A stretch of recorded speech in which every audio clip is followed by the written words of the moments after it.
Hi, everyone. Welcome back to Heartland Mamas. I'm Marie Briel. And I'm Heidi Henry, coming to you from 3 separate studios at the edge of the Great Red Divide. You can find our previous works at Heartland Mamas, MAMAS.com, on the Demcast Network, on all podcast platforms, and you can see our faces on YouTube. So, Marie, can you introduce today from our candidate series who we have today? Today, we're really lucky. We have yet to have had a candidate who is running for County Clerk and Recorder. Yeah. Adams County is looking for some new blood. The current clerk and recorder retired and appointed someone to take that role very recently. So this is a special election. A lot of you might not be aware of it. And we have an amazing woman who is active and ready to be what you need in a county clerk. And that is Miss Ariana Downard. Right? Hi, everybody. Okay, I got it right. Downard? Downard, yep. That's correct. Yay! Okay. If you, my catchphrase is, if you value fairness and hard work, vote Downard for county clerk. Yay! I like that. That's Thank you. super cute. Yeah. So, Ariana, nice. Tell us a little bit about yourself and why you decided to run, and more importantly, where is Quincy, Illinois, or not Quincy, where is Adams County, Illinois?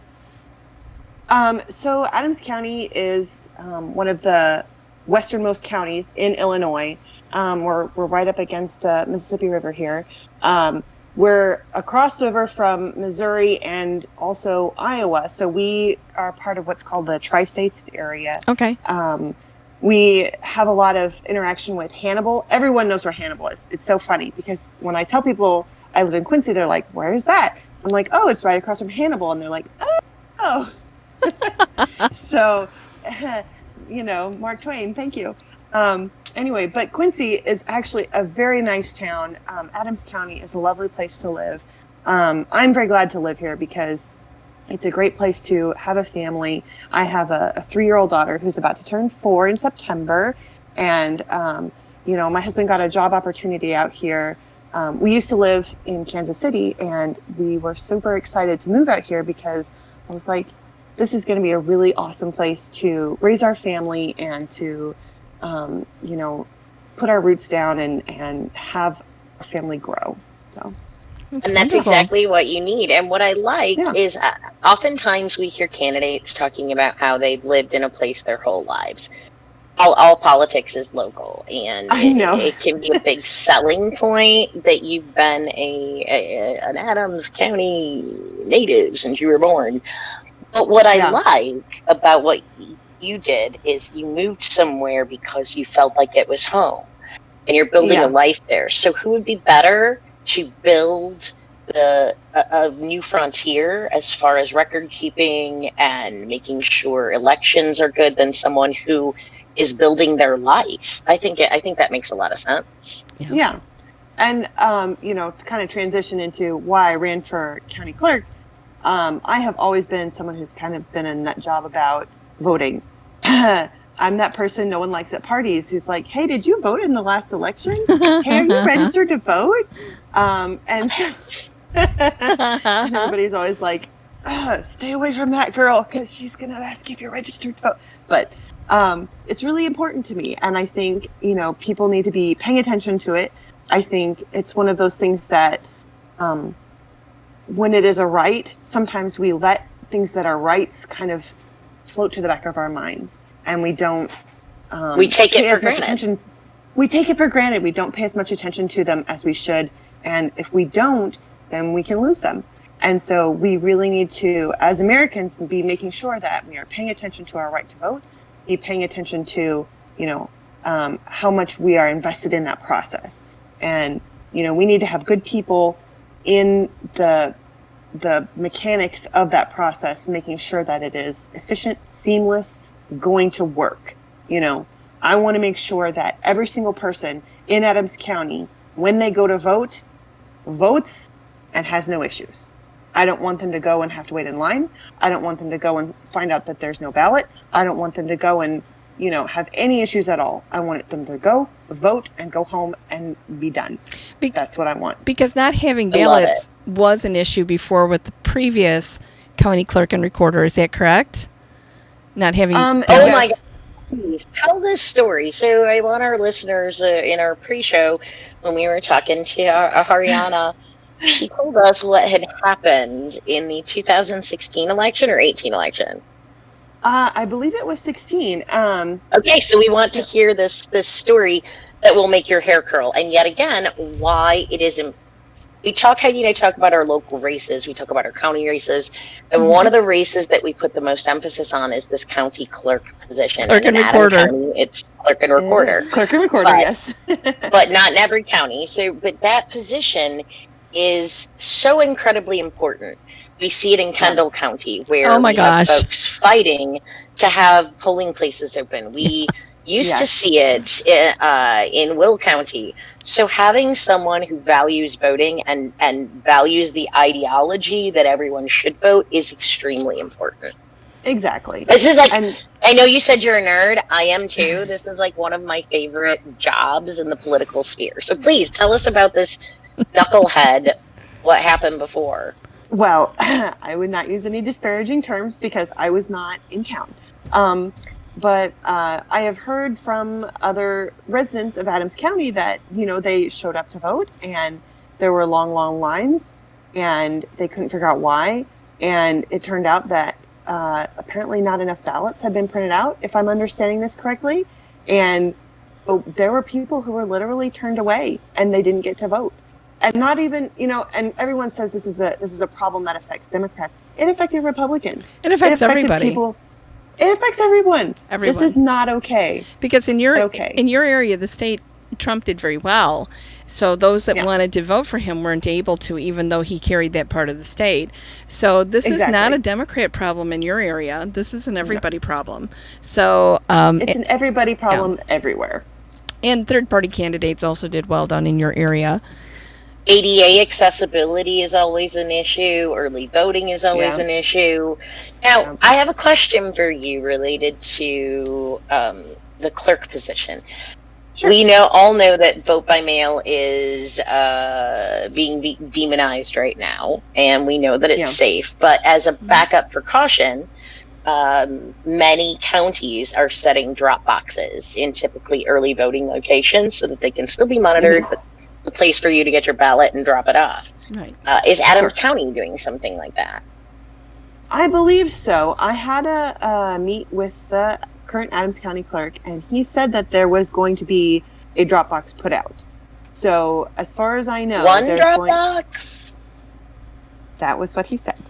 I would recommend clarifying and being sure that the hours of that drop box and potentially pushing the issue to have more drop boxes available for the expansion that we expect with vote by mail. Sure, yeah.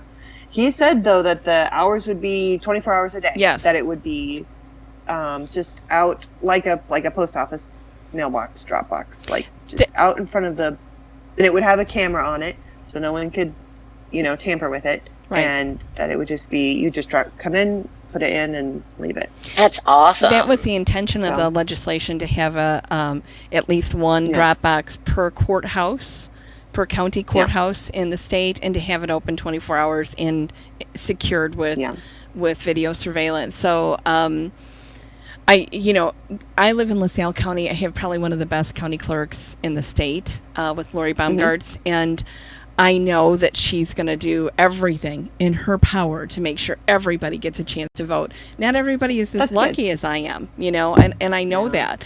So it's really important, when you take office, give Lori a call and say, hey, how do you do such a great job? Yeah, definitely. So you're a big, giant voting geek. Yes. You are looking forward to making changes and building an extremely strong voting infrastructure. Yes. Is the one thing that Heidi and I have talked about before was some schools do outreach for voters, for kids. So in Will County, we have a youth program where we have county youth ambassadors. And they're at the local high schools, and they do registration drives and voter education. ideas. Then we also have there's other high schools where especially in a smaller, more rural area, that have make once a month the county clerk comes in, and anyone who's been born in that month gets to register to vote, and they call them all down, and it's a big deal. It's a big deal. So have you thought of any plans like that to expand the interest in the youth? Well, I had discussed with another friend of mine. Georgia Volm was the last Democrat county clerk in this county, and she apparently had the idea that it would be really good to bring the county clerk's it's like some of the older county equipment that they had to count ballots that's no longer used, but still able to count ballots, and they bring it for the student council elections. Oh, and so how fun!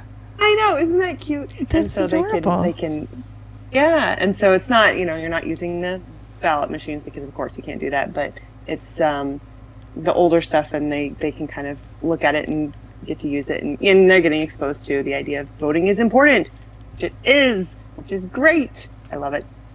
Yeah. One small town in Lacey County, I believe it was Ladd, it was Ladd. Your school does a field trip to the polling places every election. Oh, so that's cool. They take their government's class down and their 8th grade class down, and they get to see the voting, how it works. They, get to talk to people, and it brings that awareness and excitement as well. So nice. I think that's a really cool idea, bringing older equipment in, letting them see how the process works for school elections. And it's not scary. It's not like a test. It's easy to do. I know at my kids' high school, the guidance counselors were, and the principal were deputy registers. So on their birthday, they would have this big deal where they'd bring them down to the office, and they'd sign up and register to vote. And there'd be like an announcement, today so-and-so turns 18, and they registered to vote, and they registered for selective service, awesome. Which is not as much fun. And I don't know if it's necessary anymore, because most kids are automatically registered in the state of Illinois for motor voter driver's license, right? Yeah. Oh yeah, that's I love that I was able to go. I thought that was fabulous, because when I came here and I got my driver's license, I was like, wow, I'm registered to vote now. This is so easy. I love this. Illinois goes out of its way to make it easy for people to vote. And every time we hear stories about Georgia, Mississippi, Florida, we're like, what? Why would you stop people from voting? It's a really cool Illinois ideology. California is similar. And we hope that, it's our hope as Democrats that it's going to become easy for everybody nationwide to vote. It should never be hard to vote. It's your first basic citizen right and duty to vote. Yeah. So, and like you've spoken about, we tend to forget that it is a right. Oftentimes our rights sort of take a back seat because we take it for granted. Yeah. And we can't. Voting is so incredibly important. So what are you going to do to get people psyched up to go vote? Not just for you. What are you doing, lady? I'm trying to organize. So I don't know if you've heard. We have this pandemic going on. It's a thing. Is it? No, I've heard that it was all a hoax. That if I shove light into my bum with a dash of hydroxychloroquine and a touch of oleandrin, I'm totally cool. Is that not true? Don't forget the Clorox. Anyway. Yeah. But anyway, so no, I'm trying to organize voter registration in the park, and nice. Because then we could be outdoors. And I don't know if you know this, but September 22nd is National Voter Registration Day, right? There's National Pizza Day, there's National blah, blah, blah, there's also a National Voter Registration Day. It's September 22nd. But that's a Tuesday, I think. So I'm trying to do this on September 19th. It's a Saturday. So it's a deal, Peel. Don't tell anyone I'm doing this yet, because I still have to get it run by the health department. I have to get this is literally what I'm having to do, is I'm having to fill out forms with the health department stating that it's going to be outside. We're going to have masks. We're not going to have more than 20 people show up. at a time, Ariana, et cetera, et cetera. I have an idea for you. Are you familiar with the Representative Karina Villa? I don't think so, no. She's on the Okay, she's a north side. representative in the Chicago suburbs area, western suburb area. And what she did was she partnered with an independent group, and they did a virtual drive-through voter registration, and it was brilliant. They registered 200 people. They had the QCR code or QRC code or whatever it is, where you take a picture of it with your phone, and it automatically takes you to a website where you register to vote. And so people would drive through, take the picture, take their license, get a sticker, I registered to vote, and drive through. No contact. Nice. She did an amazing job. So that's something you might want to consider. Yeah, that's great. That's a so really look up good Karina idea. And look at her posting. You'll see that. Karina's she's a warrior queen from the Villa Park, Illinois area. So she's one of my favorite favorite people. Yeah, she's amazing, and we're the people that up in that part of Illinois are very lucky to have her. Because she thinks outside of the box on everything, and has been a big help to some of my dad's caregivers when he was up in that area that were having problems making things work in the pandemic. So, are you doing any fundraisers? Have you done any meet and greets or fundraisers virtually or in person? I know it's hard with the pandemic. So, this is really awesome. I am so glad you asked. I have a very crazy fundraiser. It's called Getting Flamingoed. This is my cool. Nice. Okay. So what I did, I bought a dozen little plastic flamingos. Sign that says "You've been flamingoed." Visit, and there's my website. It's a Google form, and you fill it out, and you can donate to the campaign, and you can pass it on. It's been really a good fundraiser because guess what?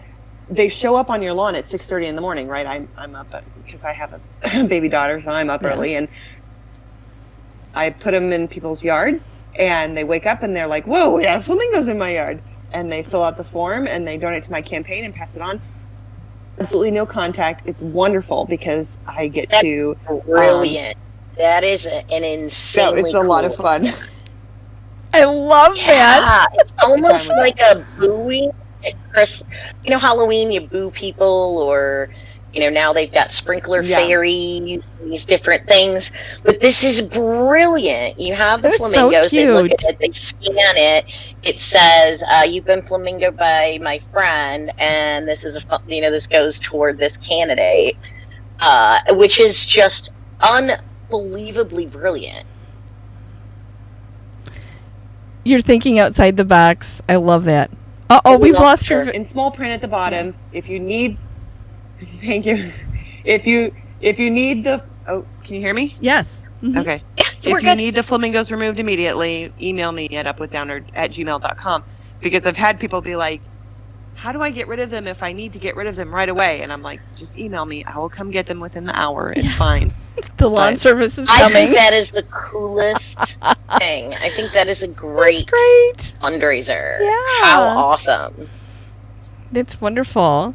So, is there anything else you'd like to tell us about your candidacy? What are your, anything else that you'd like to tell us that you'd like to bring forward to the people about the county clerk's office or yourself or the recorder's office? Anything else? Uh-oh. We're having a little sound problems, ladies and gentlemen. Let's see if we can get this fixed. Uh-oh. I'd love to talk about, that's really important, is, expanding polling locations. Okay. Oh, no. Okay. Can you hear me at all? Yeah, we can hear you now. Yeah, I can hear you now. Can you hear me? Okay. Is expanding polling... Okay. Expanding polling locations. So I have, more access to places, when we're not in a pandemic, having people be able to get to polling locations that are closer to their houses, because county is down to it's like I need to look this up because I don't know the exact number, but it's been being cut and being cut and being cut. And it's one of those things that we need to stop it. And we need to reach out. This is a party issue, right? Democrats and Republicans need to provide, the election judges so we can have more polling places. Yeah. But also, we need to find it in the budget because we have to pay for our judges, poll workers, everybody. We need to have that be available. Mm-hmm. But it's so important. It's so important, and it can't be. It's one of those things we just can't let it slide. So to me, it's really important that we, if I were elected, I would get a 2-year term. So because it's a special election. Right. In my first 2 years, I'm not going to push that really hard. I'm going to wait until I get reelected. Ha. But in my first full term, yes, I would really push hard to try and expand polling locations and try and figure out where we can find the money in the budget to do that. It's really important. I know even though my family is planning to vote early and put it in the hopper at the courthouse, I'm still a poll worker. So I'll still be going on election day suiting up. I haven't decided my COVID outfit yet that I'm going to wear. But it's so important to be there because I know our poll workers are an aging population and we need to have more people come in to do it even. And I would rather risk my healthy self than some of my older friends that have been doing this for the 30 years I've lived out here. It's been the same people. So it's time to give them a break during this pandemic. Let some of us people who are a little younger and a little healthier step in and do the heavy lifting for this election. So, and I agree, we have to expand our polling places and make sure that they're fully staffed. I love the idea of perhaps going to full mail-in balloting like 10 or 11 other states do. Marie and I covered that on a previous episode, only because it gives everybody a safe place to vote when they have time. Yeah. So... and it saves money. Yes, it saves a lot of money. And it's very safe. All my nephews in the armed services and my father during World War II voted by mail, So it works really well. Well, it was safe until the post office stopped sending mail. That's why we're taking it to the hopper at the courthouse. Ding! Me too. Yeah. Cheers. Yeah. So anyway, it's been lovely, Ariana, having you on our show. We'd like to check in with you closer to the election and see what else is going on. I love your flamingo idea and some of your ideas about advancing voting access in Adams County, in the Quincy area. I know exactly where you're at. I know you guys are having a real battle with COVID-19 right now. And staying on the other side of it or on the top side of that is going to be really important. So thank you so much for joining us today. I sure enjoyed getting to know you. And before we go, I want to make sure everybody reaches out to this amazing woman, Ariana Downard, and that is Downard, up with Downard, DOWNARD.com. You can do your flamingos there. You can join her Facebook and see what's going on. You can donate. You can volunteer. I am certain that all my folks down in Adams County are going to be super interested in helping out because this is seriously important. This is a serious and important election. One of the most important positions in your local governance that you will ever. They do the heavy lifting that nobody realizes that they do, and they are the difference between a successful election and missing ballots, having not enough ballots printed in 2016. Or as in your predecessor, not even having enough ballots? How the hell do you not have enough ballots? You have an estimation of how many voted in midterm elections. And granted, I understand there was a much more significant number of voters for the 2018 midterm election. Yeah. But nonetheless, you should have a ballot for every registered voter. Yep. What the hell? What, did you have to go to Kinko's and Britmore? This doesn't sound all legit. Marie, I don't even think they have very Kinko's confused anymore. Well, so be sure to check us out. Check out all of our previous episodes. Be sure to look for the Heartland Mamas. Follow, like, subscribe, and share. Dumbcast USA Network, proud members. And if you do nothing else when you hear this show, please check out Ariana Downard. She is an amazing young woman who is looking to make voting easier and remind everyone that it is a right. So tune in next time, and remember you can find her at Up with Downard, DOWNARD.com. Thank you so much, Ariana. Take care. HeartlandMamas, MAMAS.com. See you later, everybody. Bye-bye.